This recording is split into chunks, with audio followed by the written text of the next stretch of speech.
चलिए, जय हिंद, नमस्कार प्यारे बच्चों। एक बार फिर से आप सभी का बहुत बहुत स्वागत है।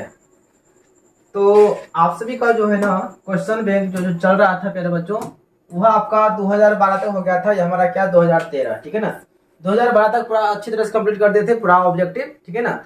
अब हम लोग का शुरू होगा या 2013 का क्वेश्चन शुरू होगा, ठीक है। तो चलिए क्लास को करते हैं शुरू। वीडियो को लाइक शेयर जरूर कर दीजिएगा, ठीक है। तो पहला क्वेश्चन है कि संगमरमर का रासायनिक सूत्र क्या होता है बच्चों। संगमरमर का आपका आंसर हो जाएगा ऑप्शन ए CaCO3।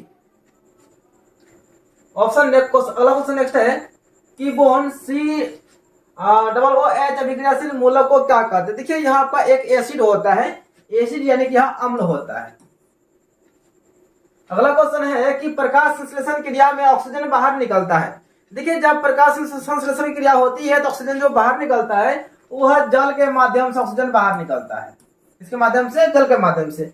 यदि आपसे क्वेश्चन पूछे कि पेड़ पौधे कौन सा गैस छोड़ता है और कौन सा गैस लेता है, तो ध्यान रखना है कि पेड़ पौधे जो है ना वह कार्बन डाइऑक्साइड गैस को ग्रहण करता है। क्या करता है? कार्बन डाइऑक्साइड ग्रहण करता है। और ऑक्सीजन जो है वह क्या करता है? छोड़ता है। क्या करता है?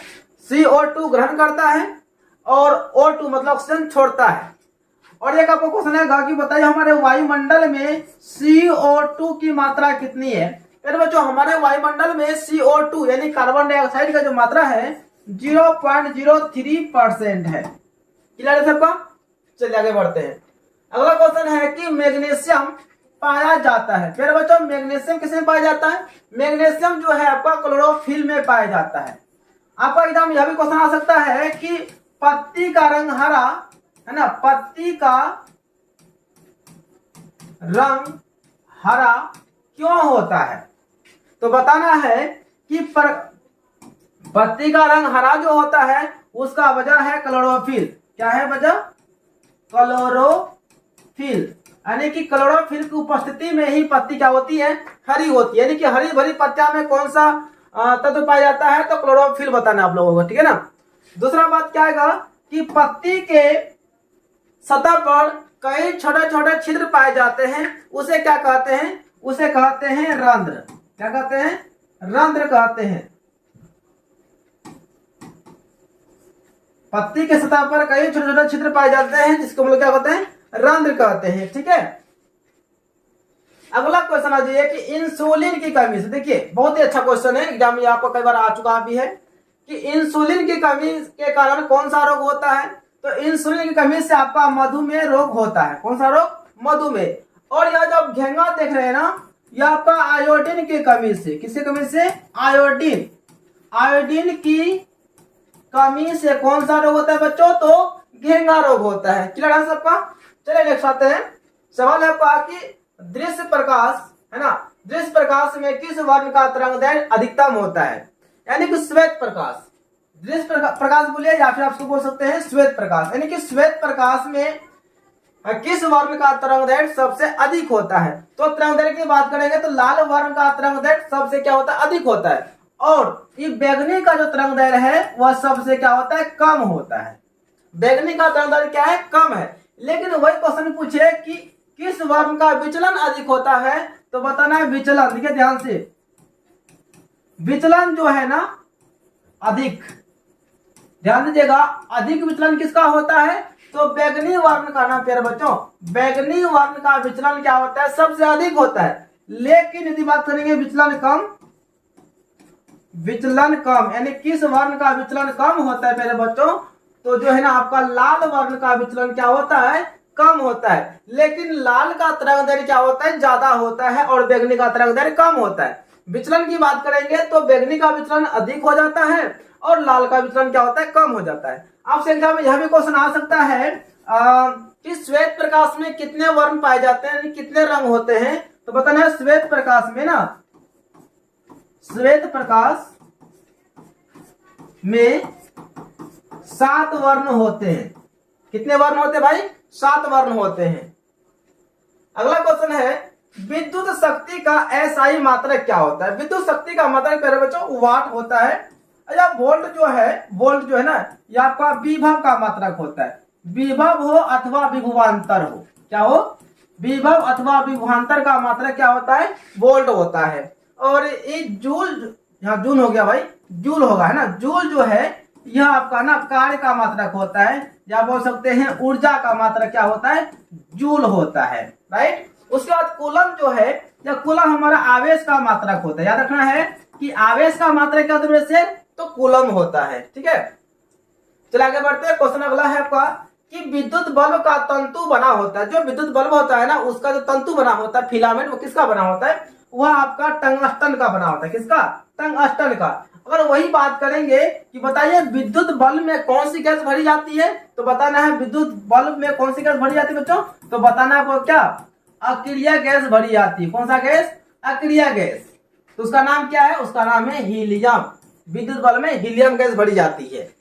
उसके बाद यदि आपसे क्वेश्चन पूछे कि बताइए कि आयरन में और हीटर में किसका फिलामेंट होता है, तो आयरन हो प्यारे बच्चों, चाहे वो आयरन हो या विद्युत हीटर हो, है ना, इसका जो फिलामेंट होता है वो नाइक्रोम का होता है। किसका फिलामेंट, तो नाइक्रोम का फिलामेंट होता है। किसमें, चाहे आपका आयरन हो, इसको आप लोग आयरन कपड़ा प्रेस करते हो, आयरन की बात कर रहे हैं हम, आयरन हो या फिर हीटर हो, जो ठंडी हम लोग हीटर से क्या करते हैं, तापते, मतलब ठंडी को दूर करते हैं। तो अच्छा आयरन हो या हीटर हो, इसका जो फिलामेंट होता है नाइक्रोम का फिलामेंट होता है, ठीक है। उसके बाद विद्युत बल्ब का जो फिलामेंट होता है वह किसका होता है, टंगस्टन का होता है। चलिए अगला क्वेश्चन है, नाभिकीय ऊर्जा प्राप्त करने हेतु आवश्यक है। देखिए नाभिकीय ऊर्जा प्राप्त करने के लिए हमें यूरेनियम की आवश्यकता होती है। किसका, यूरेनियम। आंसर क्या हो जाएगा, ऑप्शन सी, यूरेनियम। अगला क्वेश्चन है, ग्लोबल वार्मिंग के लिए उत्तरदायी गैस कौन है, ग्लोबल वार्मिंग के लिए कौन सा गैस उत्तरदायी है, तो हमारा होता है कार्बन डाइऑक्साइड। किसमें है, ऑप्शन हमारा सी में है, कार्बन डाइऑक्साइड। आपका ना एक क्वेश्चन एग्जाम में आएगा कि CFC का पूरा नाम क्या है भाई, पूरा नाम बताइए, CFC का पूरा नाम क्या होगा। ये हमारा ग्लोबल वार्मिंग से संबंधित हमारा क्वेश्चन है कि CFC का पूरा नाम क्या है। तो याद रखना आपको, इसका नाम है क्लोरो, चलिए हिंदी में लिख देते हैं, क्लोरो। F से हो गया फ्लोरो और C से हो जाएगा कार्बन। तो क्लोरो फ्लोरो कार्बन हमारा CFC का पूरा नाम है। फिर आपको याद दिला देते हैं कि बताइए हमारे वायुमंडल में CO2 कितना होता है। हमारे वायुमंडल में पहले बच्चों CO2 की मात्रा करेंगे ना, वह 0.03% होता है हमारे वायुमंडल में कार्बन डाइऑक्साइड का मात्रा, ठीक है। अगला क्वेश्चन है कि लिटमस विलियन बैगनी रंजक को, किसको, बैगनी रंजक को, सॉरी विलियन बैगनी रंजक होता है जो निम्न में से किससे निकाला जाता है। देखिए अब लिटमस जो है ना, या बैगनी रंग का एक रंजक होता है, उसको जो ना लाइकेन के पौधे से निकाला जाता है। किससे, लाइकेन के पौधों से इसे निकाला जाता है। अगला क्वेश्चन है, जब सोडियम हाइड्रोक्साइड जिंक से विक्रिया करता है तो कौन सा उत्पाद बनाता है, वो बनाता है बच्चों सोडियम, इसका नाम क्या था, सोडियम जिंकेट। यहां पे आपको हो जाएगा सोडियम जिंकेट बनाता है, Na2ZnO2 + H2।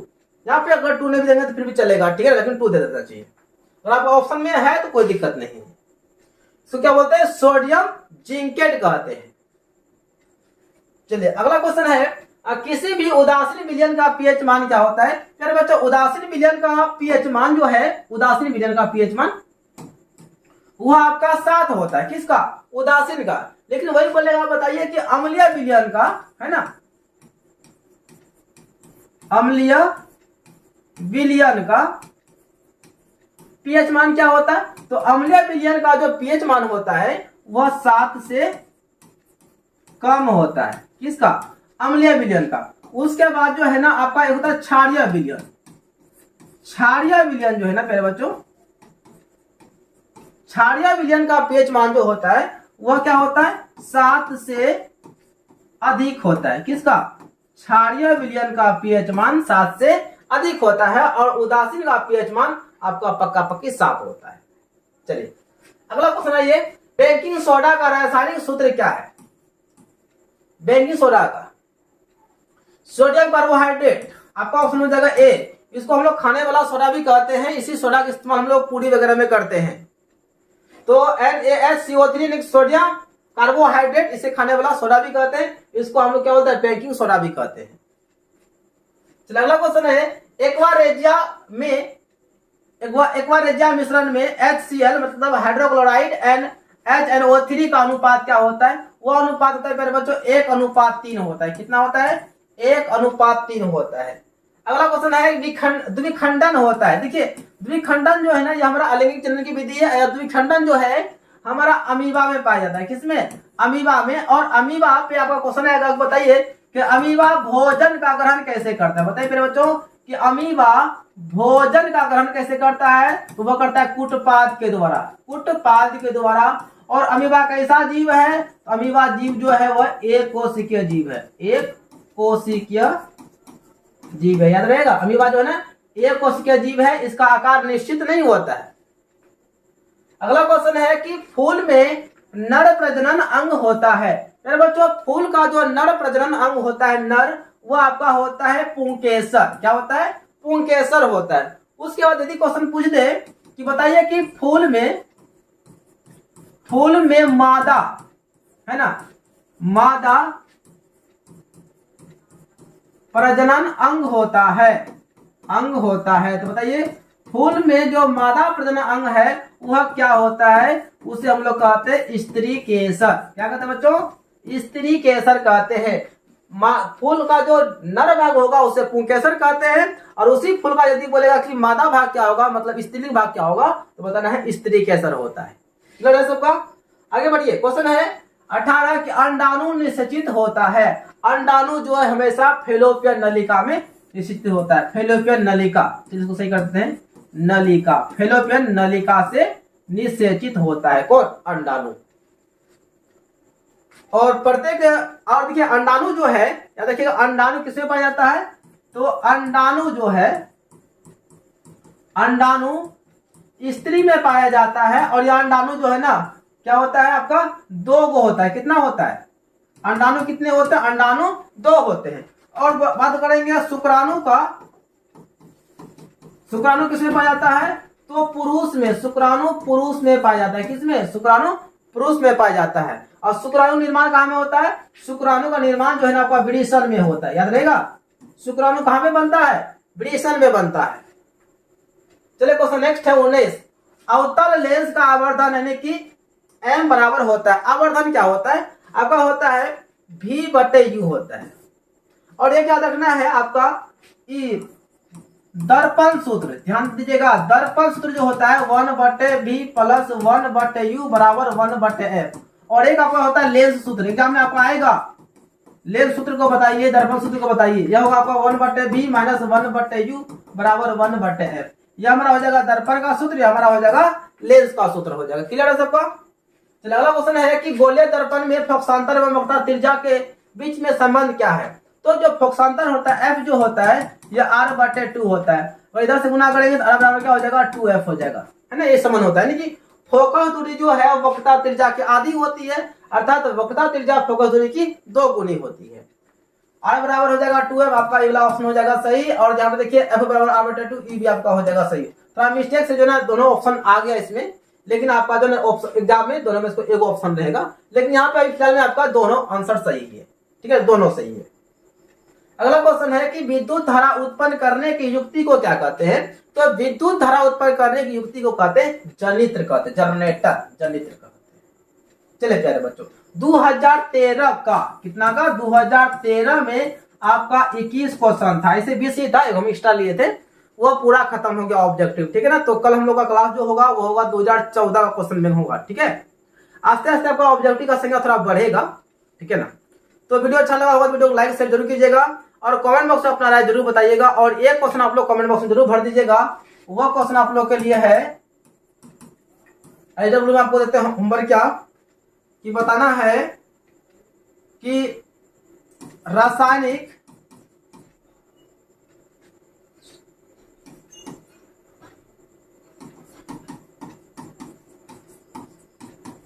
रासायनिक अभिक्रिया में भाग लेने वाले